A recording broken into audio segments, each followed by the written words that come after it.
এই জমিনে এই কোরআনের জন্য যারা জীবন দিয়েছে, আমরা প্রয়োজন যদি হয় কোরআনের জন্য, ইসলামের জন্য, আল্লাহর দ্বীনের জন্য জীবন দিতে রাজি আছি।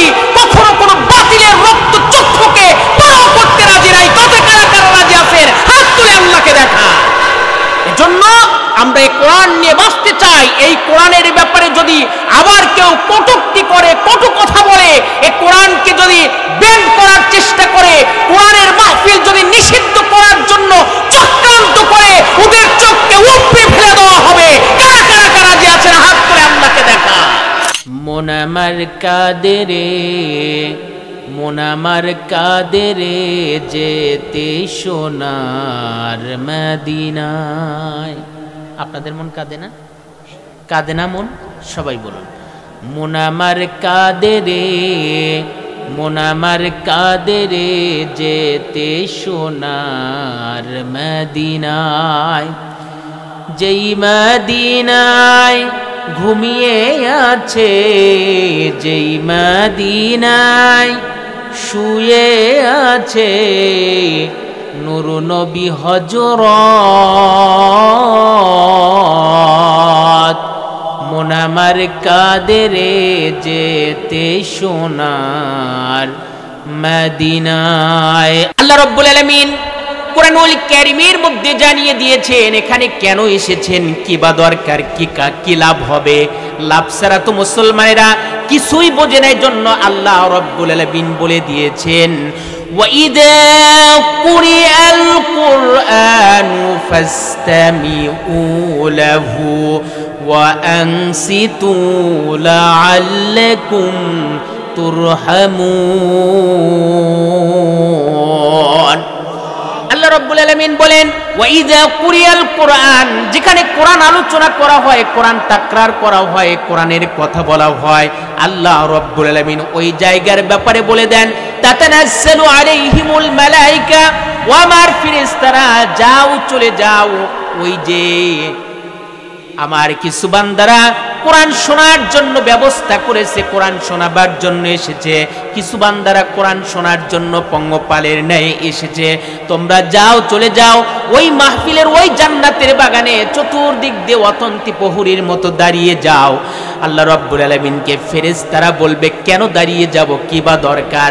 আল্লাহ রাব্বুল আলামিন বলেন, আমার যেই সকল বান্দারা জান্নাতের মধ্যে প্রবেশ করবে, এই মাহফিলটা জান্নাতের টুকরা, সুতরাং আমার বান্দারা জান্নাতে যেই বান্দা যাবে গুনাহমুক্ত, পাপ মুক্ত জীবন নিয়ে জান্নাতে যাবে। যতক্ষণ পর্যন্ত আমার বান্দারা জান্নাতের মধ্যে বসে থাকবে, তাদের গুনাহগুলো তোমাদের মাথার উপর, তোমাদের কাঁধের উপর চাপিয়ে নিয়ে তোমরা চতুর্দিক দিয়ে অতন্তি প্রহরীর মতো দাঁড়িয়ে যাও। এই মুহূর্তে আমরা দেখতে পাচ্ছি না, অথচ আল্লাহ রাব্বুল আলামিন বলেন, তাতানাজ্জালু আলাইহিমুল মালায়েকা, কাতারে কাতারে ফেরেশতা নাজিল হয়েছে। এই ফেরেশতাগুলো একজনের কাঁধের উপর আরেকজন, আরেকজনের কাঁধের উপর আরেকজন, এভাবে করে আল্লাহ রাব্বুল আলামিনের আরশে আজিম পর্যন্ত সারায়া গেছে। সকলে বলুন সুবহানাল্লাহ।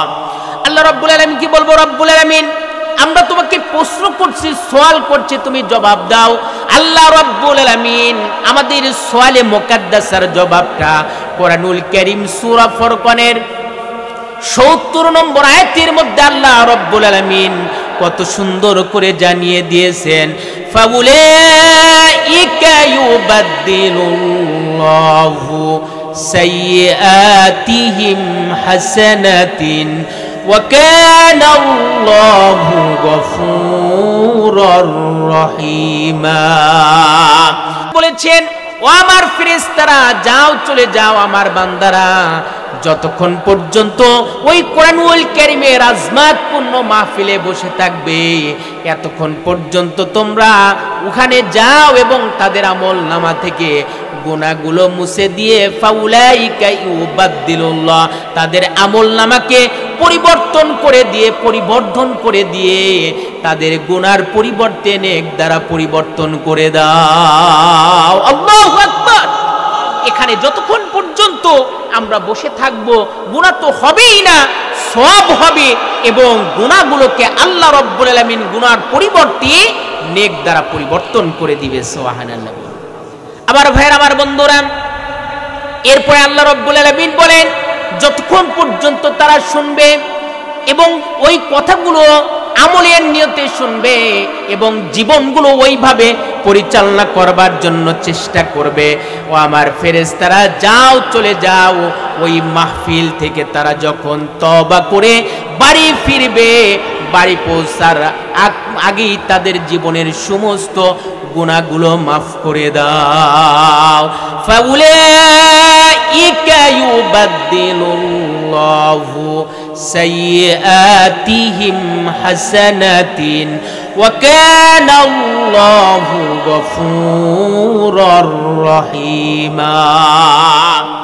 আর যারা নাকি পক্ষান্তরে যারা কোরআন শুনবে না, যারা এই যে মাহফিলকে ছেড়ে দিয়ে ওই যে চাষটালে দোকানে মাকানে চায়ের কাপে ঝড় তুলেছে, আল্লাহ রাব্বুল আলামিন তাদের ব্যাপারে কঠিন এবং কঠোর হুঁশিয়ারি আল্লাহ তাআলা কঠোর কথা বলেছে। সূরা ফুরকানের 30 নম্বর আয়াতের মধ্যে আল্লাহ রাব্বুল আলামিন কত সুন্দর করে জানিয়ে দিয়েছেন, ওয়াকালার রাসূলু ইয়া রাব্বি ইন্না কওমি ইত্তাখাযু হাদাল কুরআনা মাহজুরা।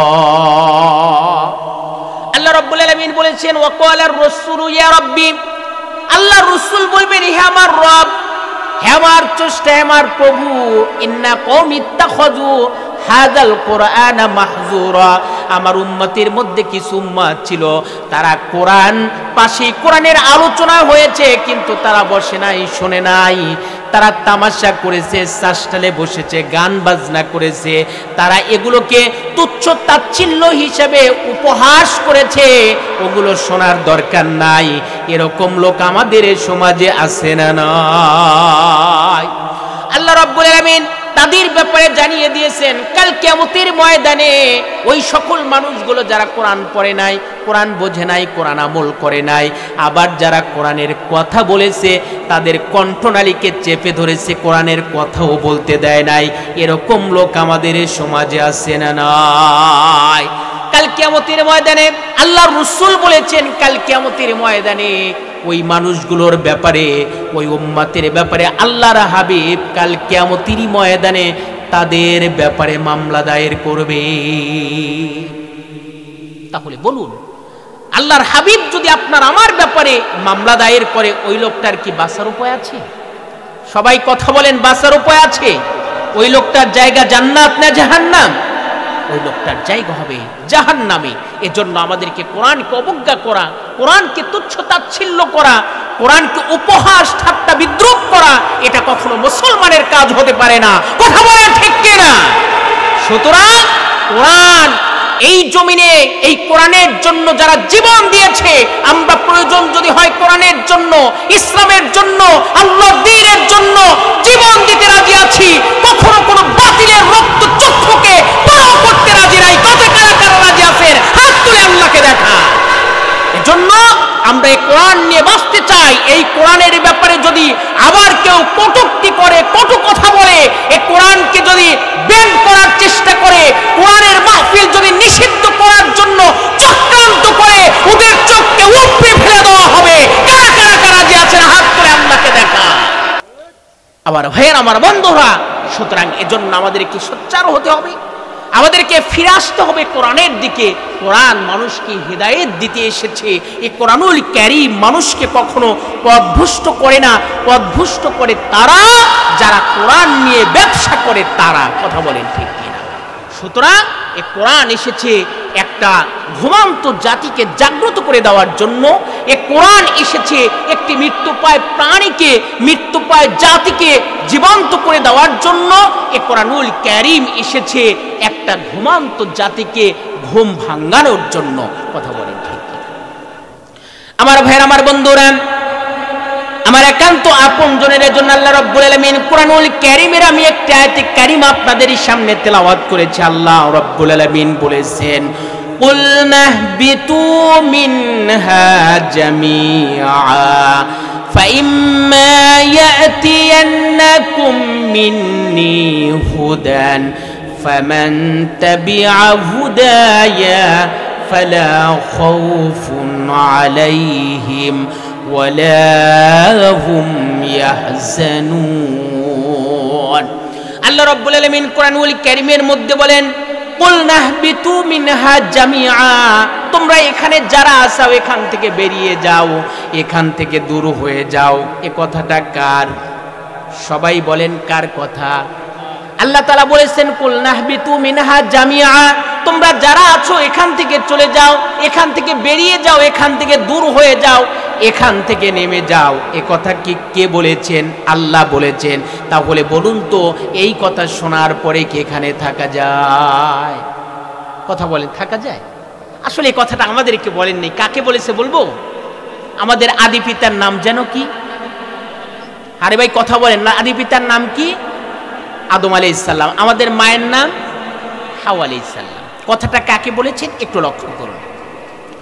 আল্লাহ রাব্বুল আলামিন এই পৃথিবীতে এখন যেমন আমরা বাস করছি, কিন্তু এই পৃথিবীতে আমাদের পূর্বে ছিল জিনদের সাম্রাজ্য। জিনরা আধিপত্য করেছে, রাজত্ব করেছে, ঘর সংসার করেছে, তখন ছিল জিনদের সাম্রাজ্য। আল্লাহ রাব্বুল আলামিন সর্বপ্রথম জিন জাতিকে সৃষ্টি করেছেন। এই জিন জাতি যখন পৃথিবীতে এসে তারা মারামারি, হানাহানি, খুন খারাপি, রক্তপাত, জেনা, ব্যভিচার এগুলো যখন শুরু করে দিল, আল্লাহ রাব্বুল আলামিন তখন ফেরেশতাদেরকে বললেন, ও আমার ফেরেশতারা যাও, চলে যাও, এই জিন সম্প্রদায়কে দুনিয়া থেকে বিদায় করে দাও। আল্লাহর হুকুম হয়ে গেল। আল্লাহ রাব্বুল আলামিন অর্ডার করলেন, ফেরেশতারা চলে এলো। ফেরেশতারা আসার পরে এই জিনদেরকে মেরে শেষ করে দিল। কিছু জিন চলে গেল সমুদ্র এলাকায়, কিছু জিন চলে গেল মরুভূমির মধ্যে, পাহাড়ি এলাকায়। আল্লাহ রাব্বুল আলামিন সকল জিনগুলোকে এই জমিন থেকে আল্লাহ রাব্বুল আলামিন তাদেরকে উৎখাত করে দিলেন, মেরে ফেলে দিলেন। এই জমিনটা মানব জাতির জন্য বসবাসের উপযোগী করে দিলেন। সকলে বলুন সুবহানাল্লাহ। আল্লাহ রাব্বুল আলামিন সকল ফেরেশতা যখন সকল জিনগুলোকে নিঃশেষ করে দিলেন, শেষ করে দিলেন, মেরে ফেললেন, আল্লাহ রাব্বুল আলামিনের কাছে সকল জিনগুলো আল্লাহর কাছে আর্গুমেন্ট পেশ করলো, আপিল করলো। রাব্বুল আলামিন এই জিনদের মধ্যে একটা জিন মাত্র বেঁচে আছে, এত ভালো, এত সুন্দর, এতই তার ব্যবহার সুন্দর, তুমি আমরা তার ব্যাপারে তোমার কাছে সাপোর্ট করছি এবং আর্গুমেন্ট পেশ করছি, আপিল করছি। সকল জিনগুলোকে শেষ করে দিয়েছি, এই জিনটাকে তুমি বাঁচিয়ে দাও। আল্লাহ রাব্বুল আলামিন বললেন, না, এদের জের রাখতে নাই, এদেরকে শেষ করে দাও।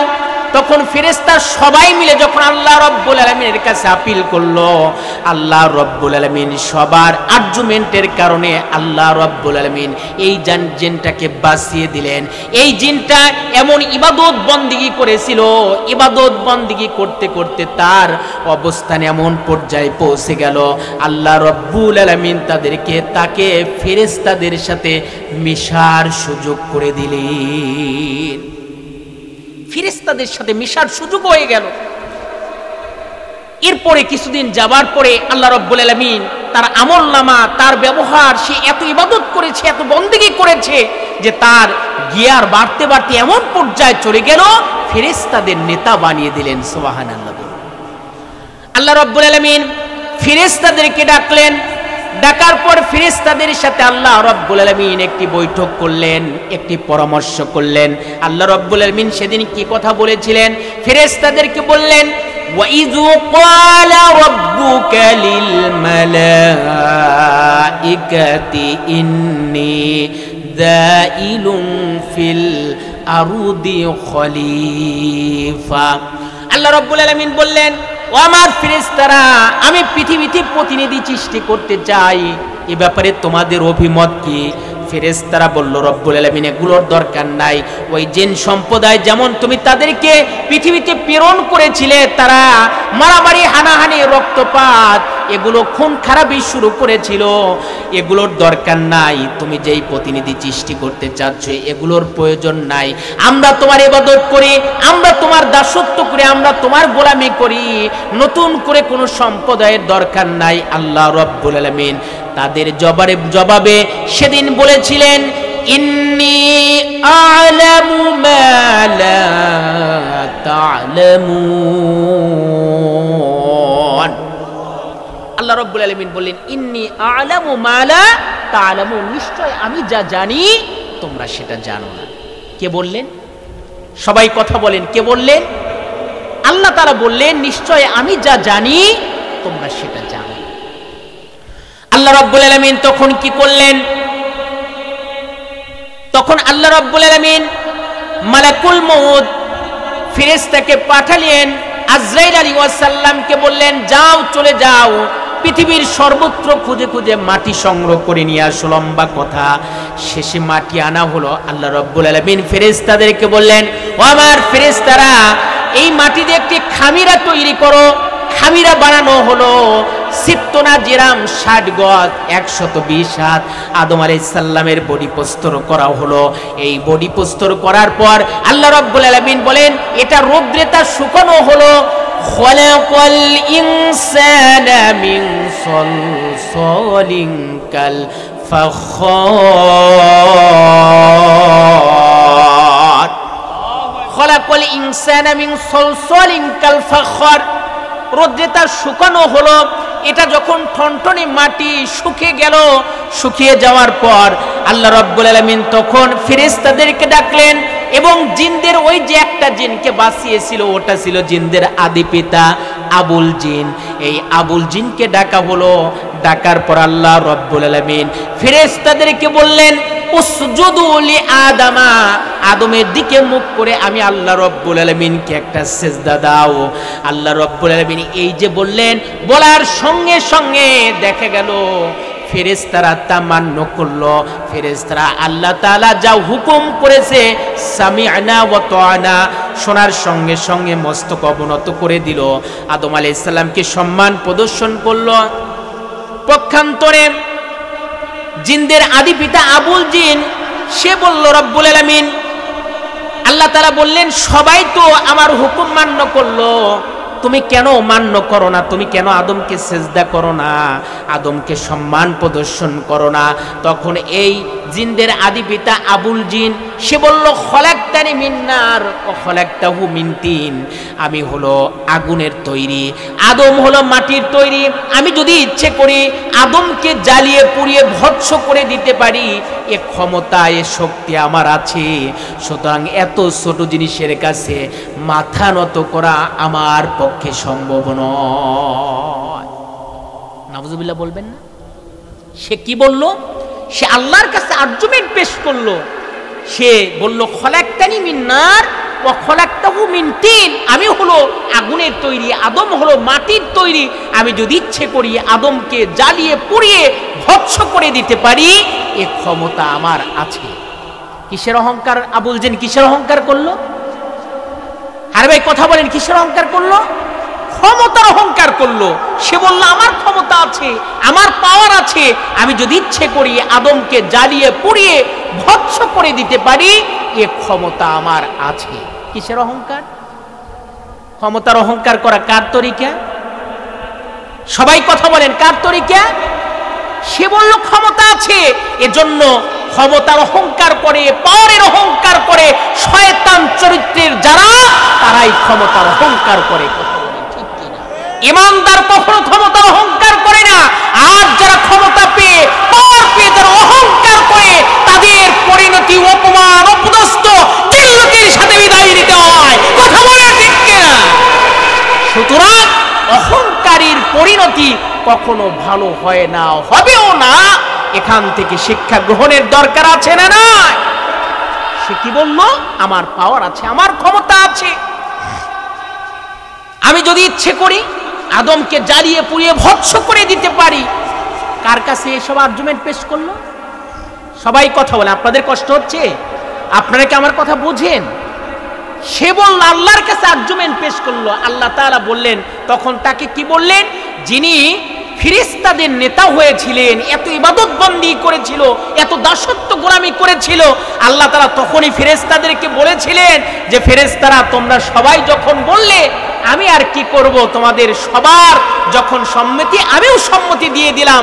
তবে একটা জিনিস মনে রেখো, আগাছার যে রাখতে নাই, এ যদি সুযোগ পায়, সময় পায়, তোমাদের কিন্তু জ্বালায়াই ছাড়বে। কথা বলে, এ যদি সময় পায় আর সুযোগ পায়, সময়ের ব্যবধানে তোমাদেরকে জ্বালিয়ে পুড়ে ভস্ম করে দিবে শয়তান। আল্লাহ তাআলা তখন বললেন যে এতদিন তুই যা ছিলি, তোর জীবনের সকল নেক আমলগুলো আমি এই মুহূর্তে ধ্বংস করে দিলাম। তুই শয়তান, তুই মরদুদ শয়তান, তুই ওয়াফি শয়তান, তুই আজাজিল শয়তান। আল্লাহ তাআলা বললেন তুই আমার কাছ থেকে দুটি জিনিস পাবি না। বলুন তো কয়টা? অহংকারের পরিণতি। অহংকার যারা করে আল্লাহ তাআলা তাদের ব্যাপারে এই হুঁশিয়ারি দিয়েছে। আল্লাহ তাআলা বলেছে যে তুই আমার সাথে গাদ্দারি করেছিস, আমার হুকুম অমান্য করেছিস, এজন্য তোর জীবনের সমস্ত নেক আমলগুলো এই মুহূর্তে সেকেন্ডের মধ্যে আমি কাট করে দিলাম, ধ্বংস করে দিলাম। তুই আমার কাছ থেকে দুটি জিনিস পাবি না। কয়টা? আরো জোরে। জোর হলো না? কয়েকদিন পর নির্বাচন যখন আসবিনি, অমুক ভাই তমুক ভাই, অমুক ভাইয়ের চরিত্র ফুলের মতো পবিত্র, নামাজ পড়েন না 5 ওয়াক্ত, গাঁজা খান 3 ওয়াক্ত, শয়তানের ভক্ত আছেন না, তখন একবার চিল্লানির জ্বালায় গলা ফাটাইলে দিবেন, শেষে চাষটালে যায় চা না টা, একটা পাইকারি চা, একটা চার জন্য সারাটা দিন আপনার জীবনের এই জীবন মূল্যবান সময়টা আপনি ব্যয় করেছেন। একবারও ভাবলেন না, একবারও একটু থমকে দাঁড়ালেন না, কার পিছনে চলো গান দিচ্ছি। কথা বলেন, আছে না নাই? তা আল্লাহ তাআলা কয়টা জিনিস দিতে চাইলেন না? তুই আমার কাছ থেকে দুটি জিনিস পাবি না। 1 নাম্বার, তুই আমার কাছে কোনোদিন ক্ষমা পাবি না। 2 নাম্বার, তুই আমার কাছ থেকে 1 নাম্বার ক্ষমা পাবি না, আর 2 নাম্বার হলো তুই কোনোদিন আমার কাছ থেকে নাজাত পাবি না। 1 নাম্বার কি? ক্ষমা পাবি না। 2 নাম্বার নাজাত। একই বিষয়। আল্লাহ তাআলা বললেন যে তুই আমার কাছ থেকে দুটি জিনিস পাবি না। আল্লাহ তাআলা বললেন যে আল্লাহ এত ইবাদত বন্দেগী করেছিলাম, এর বিনিময়ে তুমি আমাকে কিছুই দেবা না? আল্লাহ তাআলা বললেন এই দুটি ছাড়া যা চাস তোকে আমি সব দান করব। সে বলল আমার 3 দফা দাবি। কয় দফা? সবাই বলেন কয় দফা? 2 দফা, 3 দফা। 1 নাম্বার সে বলল আল্লাহ এত ইবাদত বন্দেগী করেছিলাম, একটা হুকুম অমান্য করার কারণে জীবনের সমস্ত আমল বরবাদ। আমি তোমার কাছে 1 নাম্বার, আমি তোমার কাছে দরখাস্ত পেশ করছি, তুমি আমাকে কিয়ামত পর্যন্ত হায়াত দাও। কি পর্যন্ত? কি চাইলেন? হায়াত চাইলেন। তুমি আমাকে কিয়ামত পর্যন্ত হায়াত দাও। আল্লাহ তাআলা বলেন যা মঞ্জুর। সুবহানাল্লাহ বলবেন না? চাইতে দেরি, কবুল হতে দেরি হলো না। এই শয়তান বলল রব্বুল আলামিন ঠিক আছে, আমি যখন হায়াত পেয়েছি কিয়ামত পর্যন্ত, আমার 2 নাম্বার তোমার কাছে, আমার 2 নাম্বার দরখাস্ত, আমার কর্মসূচি অব্যাহত রাখার জন্য আমাকে টাকা পয়সা বাড়ি গাড়ি এগুলো বেশি করে দাও। আল্লাহ রব্বুল আলামিন বললেন যা তোর এই দরখাস্ত মঞ্জুর। তোর দলের কর্মী যারা হবে তারা মেজরিটি পার্সেন্ট তারা বড়লোক হবে। ওই টাকা পয়সাগুলো অন্যায়ভাবে তারা টাকা পয়সা ইনকাম করবে এবং তোর পথেই তারা খরচ করবে। আমার দ্বীনের জন্য, ইসলামের জন্য তারা খরচ করতে পারবে না। তাহলে 1 নাম্বার কিয়ামত পর্যন্ত হায়াত। সমাজে দেখবেন, রাষ্ট্রে দেখবেন, শয়তান শ্রেণীর মানুষের দিকে তাকাবেন, ওই লোকটার হায়াত একটু আল্লাহ রব্বুল আলামিন লম্বা করে দিয়েছেন যাতে করে ওয়াকাম কুকাম 16 আনা করতে পারে। এরকম শয়তান শ্রেণীর লোক আমাদের সমাজে আছে না নাই? শয়তানের হায়াত কিয়ামত পর্যন্ত। সমাজের যারা শয়তানের মুরিদ এবং শয়তানের ভক্ত, শয়তানের ওয়াকাম কুকাম করে চলে, তারাও দেখবেন তাদের হায়াতকে একটু লম্বা করে দেয় যাতে করে ওয়াকাম কুকাম কি করতে পারে? 16 আনা করতে পারে। 2 নাম্বার বলল আল্লাহ তুমি আমাকে টাকা পয়সা গাড়ি বাড়ি এগুলো বেশি করে দাও। আল্লাহ তাআলা বললেন যা তোর দরখাস্ত মঞ্জুর। সমাজের মেজরিটি পার্সেন্ট ম্যান পাওয়ার বড় লোক আর টাকারা দেখবেন ইসলাম আর কোরআন বিরোধী। ঠিক না ভাই? সমাজের মেজরিটি পার্সেন্ট ম্যান পাওয়ার যাদেরকে দেখবেন, যাদের টাকা আছে, পয়সা আছে, অর্থ আছে, সম্পদ আছে, আধিপত্য আছে, তারা কোরআন আর ইসলাম বিরোধী। ঠিক কি না? আরে কথা বলে না, ঠিক কি না? এখন তাহলে সে বলল আমার 3 নাম্বার দরখাস্ত রব্বুল আলামিন আমার দুটি পেলাম, হায়াতও পেলাম, অর্থ সম্পদও পেলাম, কিন্তু আমাকে আরেকটা পাওয়ার দাও, সেটা হলো আমি সারাটা জীবন আমি তোমার বান্দাদেরকে ওয়াসওয়াসা দিব, নাফরমানি করব, কিন্তু তুমি আমার এই দরখাস্ত মঞ্জুর করো, আমি যেন তাদেরকে ওয়াসওয়াসা দিয়ে নাফরমানি করে ভাইয়ে ভাই মারামারি লাগিয়ে দিয়ে আমি যেন সেখান থেকে নিরাপদে আসতে পারি। একবার যদি তোমার বান্দারা বুঝতে পারে আমি এসেছি, তাহলে তাদের পায়ের তলায় জুতো থাকবে না, আমার চাপার উপরে পড়বে। ঠিক কিনা? আমার চাপার উপরে পড়বে। সুতরাং তুমি এই সুযোগ আমাকে দাও, আমি যেন তোমার বান্দাদেরকে ওয়াসওয়াসা দিয়ে নাফরমানি করে আমি যেন তাদেরকে গন্ডগোল বাঁধিয়ে আমি যেন সেখান থেকে নিরাপদ আশ্রয়ে চলে আসতে পারি। আল্লাহ তাআলা বলেন, যা যা তোরে দরখাস্ত মঞ্জুর। তিনটা দরখাস্ত যখন মঞ্জুর হয়ে গেল, তিনটা দরখাস্ত যখন কবুল হয়ে গেল, সঙ্গে সঙ্গে এই শয়তান 3 হাত উপরের দিকে লাফ দিয়ে আল্লাহ রব্বুল আলামিনকে বললেন, রব্বুল আলামিন আমি তোমাকে চ্যালেঞ্জ ছুড়ে মারলাম, আমি তোমার বান্দাদের পেছন থেকে, সামনে থেকে, উপর থেকে, নিচ থেকে, চতুর্দিক দিয়ে হামলা করব, তুমি একটি জান্নাতি বান্দাও খুঁজে পাবে না। আল্লাহ রব্বুল আলামিন বললেন, যা যা তুই তোর কর্মসূচি অব্যাহত রাখ, আমার বান্দারা যদি একটি কাজ করে আমি আল্লাহ রব্বুল আলামিন পাইকারি হারে তাদেরকে জান্নাত দিয়ে দেব। কয়টা কাজ? আরো জোরে বলুন, কয়টা? জোরে হলো না, আরো জোরে। কাজ কয়টা?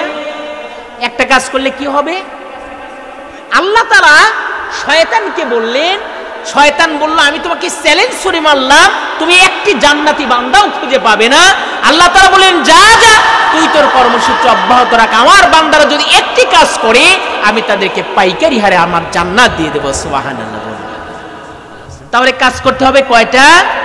একটা। আচ্ছা, এর চাইতে কম সিলেবাস কি আছে? আছে? এর চাইতে কম সিলেবাস নেই। আমি মানুষও ছোট, আমার আলোচনাও ছোট। একটি কাজ করলে যদি জান্নাতে যাওয়া যায়, ওই কাজটা করার জন্য কারা কারা রাজি আছে হাত তুলে আল্লাহকে দেখায়। লিল্লাহি তাকবীর, নারে তাকবীর। আল কোরআনের আলো, আল হাদিসের আলো, লিল্লাহি তাকবীর। কয়টা কাজ? একটা কাজ। আল্লাহ রাব্বুল আলামিন আদম আলাইহিস সালামকে জান্নাতের মধ্যে রেখে দিলেন। রেখে দেওয়ার পর আল্লাহ রাব্বুল আলামিন, শয়তান তার কর্মসূচি হাতে নিল। আল্লাহ রাব্বুল আলামিন আমাদের আদি পিতা আদম আলাইহিস সালামকে জান্নাতের মধ্যে রেখে দিলেন। জান্নাতের মধ্যে তার ভালো লাগে না, দীর্ঘদিন চলে যায়। আল্লাহ রাব্বুল আলামিন বললেন, আদম রে, তুমি এমন করো কেন? কি হয়েছে তোমার? এত বিষণ্ণতা কেন? আল্লাহ রাব্বুল আলামিনকে আদম আলাইহিস সালামকে বললেন, রব্বুল আলামিন, আমি তোমার কাছে, আমি একা একাই এই জান্নাতের মধ্যে, আমার একা একা ভালো লাগছে না, এর জন্য তুমি এই জান্নাতের মধ্যে আমার জন্য একটি সঙ্গী বানিয়ে দাও। সুবহানাল্লাহ।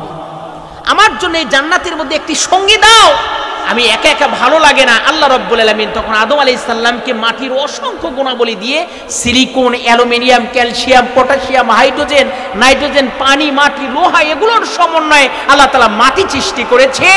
এটা দিয়ে আদম সৃষ্টি। আর হাওয়া আলাইহিস সালামকে আল্লাহ রাব্বুল আলামিন জান্নাত থেকে সৃষ্টি করেছেন আদম আলাইহিস সালামের বাম পাজরের হাত দিয়ে। সুবহানাল্লাহ। এজন্য মহিলারা, মেয়ে মানুষ, এই জন্য তাদের জন্মই হয়েছে জান্নাত থেকে, এজন্য তারা সুখ চায় বেশি। সুখ দেখে যেদিকে ভর করে, কোন দিকে? ওটা আমি বলবো না, আবার বলবে ও সিরাজগঞ্জ থেকে এসে বাড়াবাড়ি, মানি না, মানবো না, ওটা আমি বলবো না। তবে আমাদের দেশের মা বোনেরা সুখ দেখে যেদিকে ভর করে সেই দিকে, হালাল হারামের তোয়াক্কা করে না, এরকম মহিলা আমাদের সমাজে আছে না নাই? আর মহিলারা কোন শয়তান যদি মহিলার খপ্পরে পড়ে যায়, ওই মহিলাটা শয়তানের চাইতেও মারাত্মক খারাপ কাজ করার পটু। এরকম শয়তান শ্রেণীর মহিলা আমাদের সমাজে আছে না নাই? অনেক শয়তান শ্রেণীর কোন শয়তান যদি কোনো মহিলাকে ধরে ফেলে, ওই মহিলাটা এমন শয়তানি কাজ করে যে দেশ থেকে পালায়ন করে চলে গিয়েছে, এখন বাহিরের দেশে থেকে উস্কানি দিয়ে দিয়ে শরম নাই, লজ্জা নাই, এই দেশটাকে অস্থির বানানোর জন্য প্রাণান্তকার প্রচেষ্টা করে। এরকম শয়তান শ্রেণীর মহিলা আছে না নাই? আমার ভাইরা, আমার বন্ধুরা, আমার একান্ত আপন জনেরা, এজন্য আল্লাহ রাব্বুল আলামিন বলেন কুল নাহবিতু মিনহা জামিআ। এই কোরআনুল কারীমের এই আয়াত থেকে আপনাদেরকে কথা শোনাচ্ছি। আদম আলাইহিস সালামকে জান্নাতের মধ্যে রেখে দিলেন, হাওয়া আলাইহিস সালামকে জান্নাত থেকে সৃষ্টি করলেন। জান্নাত থেকে সৃষ্টি করার পরে আল্লাহ রাব্বুল আলামিন নিজেই তাদের বিয়ের বন্দোবস্ত করলেন। আল্লাহ রাব্বুল আলামিন বললেন যে যেখানে মনে চায় সেখানে যাও, যা মনে চায় তাই খাও, যেই রুমে ইচ্ছা সেই রুমে অবস্থান করো। ওয়ালা তাকরাবা হাদিহি শাজারাতা ফাতাকুনা মিনাজ জালিমিন। ওই গাছটার কাছে যাবে না, ওই গাছটার কাছে গেলে তোমরা নাফরমানি হয়ে যাবে। ওই গাছটার কাছে গিয়ে তোমরা জালিম হবে, নাফরমানও হবে। আল্লাহ রাব্বুল আলামিন সীমারেখা বেঁধে দিলেন। শয়তান সিস্টেমেটিক ওয়েতে জান্নাতের মধ্যে প্রবেশ করলেন। জান্নাতের মধ্যে প্রবেশ করার পর জান্নাতের ফুলের বাগানে, ফুল বাগিচায় এমন করুণ সুরে কান্না শুরু করে দিলেন। এই কান্নার আওয়াজ সর্বপ্রথম হাওয়া আলাইহিস সালামের কর্ণকুহরে পৌঁছে গেল। হাওয়া আলাইহিস সালাম চিন্তা করলেন, এই সুখের জান্নাতে কেউ নাই, আমি এবং আমার স্বামী, এখানে কাঁদে কে? কি হয়েছে? কি বিপদ হলো? সর্বপ্রথম কার কানে আগে পৌঁছালো? সবাই কথা বলেন, কে শুনতে পেল? হাওয়া আলাইহিস সালাম। তাহলে শয়তানের প্রথম টার্গেট আগে পুরুষ না আগে মহিলা? আগে মহিলা। হাওয়া আলাইহিস সালামের কানে গেল, ফুলের বাগানে চলে গেলেন, যে দেখলেন যে খুব বুজুর্গ ব্যক্তি, একবারে হাবা গাবা জুব্বা জাব্বা একেবারে সেই করুণ ছুড়ে কান্না করছে। হাওয়া আলাইহিস সালাম বললেন, বাবা আপনি কাঁদেন কেন? কি দুঃখ আপনার? তখন বলল, যেটা তুমি বুঝবে না, তোমরা যদি বুঝতে আমার মতো করে তোমরাও কাঁদতে। হাওয়া আলাইহিস সালাম বললেন, বাবা আমাদের তো কোনো দুঃখ নাই। সে বলল, দেখো আমি আমার দুঃখে কাঁদি না, আমি তোমাদের দুইজনের দুঃখেই কাঁদি। হাওয়া আলাইহিস সালাম আরো আবেগ আপ্লুত হয়ে গেলেন, আমাদের তো কোনো দুঃখ নাই, আমরা যা মন চায় তাই খাই, যেখানে মনে চায় সেখানে যাই, যা মনে যেই রুমে ইচ্ছে সেই রুমে অবস্থান করি। তখন শয়তান বলল, দেখো ওই যে আল্লাহ তাআলা তোমাকে বলেছে না ওই গাছটার কাছে যেতে? হ্যাঁ বলেছে তো। তে ওই গাছটার কাছে যদি তোমরা যাও আর ওই গাছের ফল যদি খাও, এমন কারোর সাধ্য নাই তোমাদেরকে এই সুখের জান্নাত থেকে বের করে দিতে পারে। আল্লাহ তাআলা নিষেধ করেছে। শয়তান বলল, এই জন্য নিষেধ করেছে যে আপনি যদি ওই গাছের কাছে জানার ফলটা খান, তাহলে ওই জান্নাত থেকে বের করে দিতে পারবে না। অল্প কিছুদিনের মধ্যেই আপনাদেরকে এই জান্নাত থেকে বের করে দিবে, এজন্য আপনাদেরকে বারণ করেছে, নিষেধ করেছে। হাওয়া আলাইহিস সালাম মন খারাপ করে বাড়ি চলে আসলেন। আদম আলাইহিস সালামকে বিনিয়ে বিনিয়ে বললেন, স্বামী গো চলো যাই, ওই গাছটার কাছে যাব, গাছের ফল খাবো। আদম আলাইহিস সালাম বললেন, ওখানে যাওয়া যাবে না, ও ফল খাওয়া যাবে না, ওখানে গেলে আল্লাহ তাআলা জালিম হওয়ার কথা বলেছে, নাফরমান হওয়ার কথা বলেছে। আদম আলাইহিস সালাম যখন এই কথা বোঝানোর চেষ্টা করলেন, বুঝতে নিলই না। পক্ষান্তরে হাওয়া আলাইহিস সালাম মন খারাপ করলেন, কথা বন্ধ করে দিলেন। একদিন, দুই দিন, তিন দিন চলে যায়, হাওয়া আলাইহিস সালাম কোনো কথা বলে না। শেষ পর্যন্ত আদম আলাইহিস সালাম চিন্তা করলেন, একই ঘরে একই বাড়িতে দুইজন মানুষ যদি কথা না বলি তাহলে কেমন হয়। হাওয়া আলাইহিস সালাম বোঝানোর চেষ্টা করলেন, কোনো ক্রমেই যখন বুঝলেন না, আদম আলাইহিস সালাম বললেন, চলো যে ওই গাছটার কাছে যাই, মরে দুইজনে একসাথেই মরবো। এ কথা বলার পরে হাওয়া আলাইহিস সালামকে নিয়ে আদম আলাইহিস সালাম যখন ওই গাছের কাছে চলে গেলেন, গাছের কাছে যে গাছটা যখন গাছের ফল ছিললেন, ফল সেরার সঙ্গে সঙ্গে আল্লাহ রব্বুল আলামিনের কুদরতি জান্নাতি পোশাকটা তাদের গা থেকে খুলে পড়ে গেল। তাদের গা থেকে জান্নাতি পোশাক খুলে পড়ল। বিপদ চাপলো আর একটা। এখন ওই জান্নাতের মধ্যে কোনো পোশাক আদি নাই, কি করবে? আদম আলাইহিস সালাম, হাওয়া আলাইহিস সালাম তাড়াহুড়া করে গাছের লতা পাতা দিয়ে কোনো রকম করে তাদের লজ্জাস্থানের হেফাজত করলো। কিছুক্ষণ পরে বিপদ চাপলো, ওই ফলটা খেয়েছে, খাওয়ার সঙ্গে সঙ্গে পেইন হয়েছে পেটের মধ্যে পেইন হওয়ার পর প্রসব পায়খানার বেগ এসেছে। আল্লাহ রব্বুল আলামিন তখনই আল্লাহ রব্বুল আলামিন বলেছিলেন, কুল নাহবিতু মিনহা জামিআ, তোমরা যারা আছো এখান থেকে নেমে যাও, এখান থেকে বের হয়ে যাও। আমার এই জান্নাতের মধ্যে একটি পায়খানাও নাই, একটি টয়লেটও নাই যেখানে তোমরা এই কাম সারবে। কথা বলেন, আল্লাহ তাআলা জান্নাত থেকে আদম আলাইহিস সালাম হাওয়া আলাইহিস সালামকে বের করে দিলেন।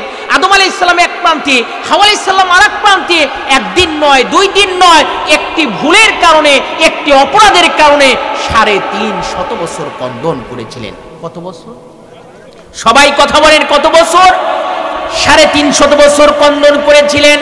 তাফসিরে মুফাসসিরে কিরাম এই আয়াতের তাফসির করতে গিয়ে লিখেছেন, আদম আলাইহিস সালাম হাওয়া আলাইহিস সালামের চোখের কোণায় ঘা হয়ে গিয়েছিল, এত কন্দন করেছিলেন। শেষ পর্যন্ত আদম আলাইহিস সালাম হাওয়া আলাইহিস সালাম আল্লাহ রাব্বুল আলামিনের কাছে এত দোয়া করেছিলেন।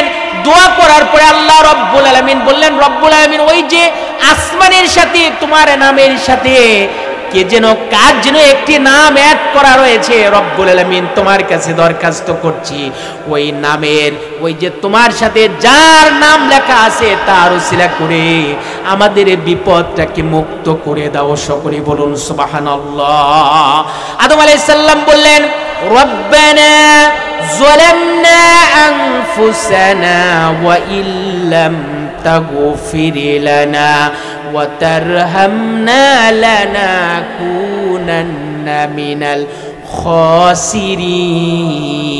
খাসিরিন। আদম আলাইহিস সালাম আল্লাহর কাছে দোয়া করলেন, রব্বানা, হে আমার রব, হে আমার প্রতিপালক, রব্বানা যালামনা, আমি জালিমদের অন্তর্ভুক্ত হয়েছি, আমি আমার নিজের উপর জুলুম করেছি, তুমি আমাকে মাফ করে দাও, তুমি আমাকে নিষ্কৃতি দাও, পরিত্রাণ দান করো, আমাকে ক্ষমা করে দাও। আল্লাহ রব্বুল আলামিনের কাছে যখন বললেন, আল্লাহ রব্বুল আলামিন সঙ্গে সঙ্গে দোয়া মঞ্জুর করে নিলেন। এরপরে বললেন, আল্লাহ রব্বুল আলামিন বললেন, ফামান তাবিআ হুদায়া ফালা খাউফুন আলাইহিম ওয়ালা হুম ইয়াহজানুন। জান্নাতের মধ্যে থেকে বের করে দিলেন। ফামান তাবিয়া হুদায়া, আল্লাহ তাআলা বলেন আমার পক্ষ থেকে তোমাদের কাছে একটি হেদায়েত যাবে, একটি সীমারেখা যাবে, একটি কিতাব যাবে। সেই হেদায়েতের নাম হলো কোরআনুল কারীম। আমার পক্ষ থেকে তোমাদের কাছে একটি সীমারেখা যাবে, একটি হেদায়েত যাবে। এই হেদায়েতের যদি তোমরা অনুসরণ করতে পারো, ফামান তাবিয়া হুদায়া ফালা খাউফুন আলাইহিম ওয়ালা হুম ইয়াহজানুন, তোমাদের জন্য কোনো ভয় থাকবে না, তোমাদের জন্য কোনো চিন্তার কারণ থাকবে না। যেই জান্নাত থেকে তোমাদেরকে বের করে দিয়েছি, ওই জান্নাতে আবার তোমরা ফিরে আসতে পারবে। সকলে বলুন সুবহানাল্লাহ। তাহলে আল্লাহ তাআলা বললেন যে ফামান তাবিয়া হুদাইয়া, এখন আর তোমরা আবার নতুন করে ক্ষমা করে দিলাম, মাফ করে দিলাম, কিন্তু নতুন করে জান্নাতে যাওয়ার কোনো সুযোগ নাই। আমার পক্ষ থেকে একটি সীমারেখা যাবে, একটি হেদায়েত যাবে। তোমার সন্তানেরা মানুষ হবার কারণে তারা ভুল করবে, অপরাধ করবে, গুনাহ করবে। এই গুনাহ করার পর তারা যদি আমার কাছে ক্ষমা চায় এবং এই হিদায়াতের অনুকরণ করে, আমি তোমাকে শুদ্ধ, তোমার উম্মত, তোমার সন্তানদেরকেও আমি আমার ওই জান্নাতে আবার পাঠিয়ে দেব। সুবহানাল্লাহ। তাহলে একটি শর্ত মানার অর্থ হলো, এই শর্ত হলো কোরআনুল কারীম, ফামান তাবিয়া হুদাইয়া, আল্লাহর হেদায়েত কোরআনুল কারীম যদি আমরা মানতে পারি, কোরআনুল কারীম যদি আমরা সঙ্গে রাখতে পারি, কোরআনুল কারীম দিয়ে যদি আমরা জীবন সাজাতে পারি, কোরআন দিয়ে যদি সমাজ পরিচালনা করতে পারি, তাহলে আমাদের জন্য আল্লাহ রাব্বুল আলামিন আবার ওই সুখের জান্নাতে আমাদেরকে আবার আল্লাহ তাআলা সেই তার জান্নাত আমাদের জন্য দান করে দিবে। সকলেই বলুন সুবহানাল্লাহ। এজন্য কোরআন এসেছে একটি হতাশাগ্রস্ত বান্দার জন্য আশার আলো দেওয়ার জন্য। এই কোরআনুল কারীম আমাদের জন্য এসেছে। আল্লাহ তাআলা বলেছে, এই কোরআনুল কারীমের যদি আমরা অনুকরণ করি, এই কোরআনুল কারীম একটি ঘুমন্ত জাতিকে জীবন্ত করে দিবে। এই কোরআনুল কারীম একটি অসাম্প্রদায়িক একটি সমাজটাকে শান্ত করে দিয়ে একটি কল্যাণমূলক একটি রাষ্ট্র আল্লাহ তাআলা পরিচালনা করবার মতো যোগ্যতা এবং ক্ষমতা দান করে দিবে। এজন্য এই সমাজ রাষ্ট্র পরিচালনা করবার জন্য এই কোরআনুল কারীম আল্লাহ তাআলা আমাদেরকে দিয়েছে। এখন আউল বাউল ফাউল আমরা অনেক কিছু দেখেছি। আগামীর বাংলাদেশ আমরা কোরআন বিরোধী কাউকে দেখতে চাই না। আগামীর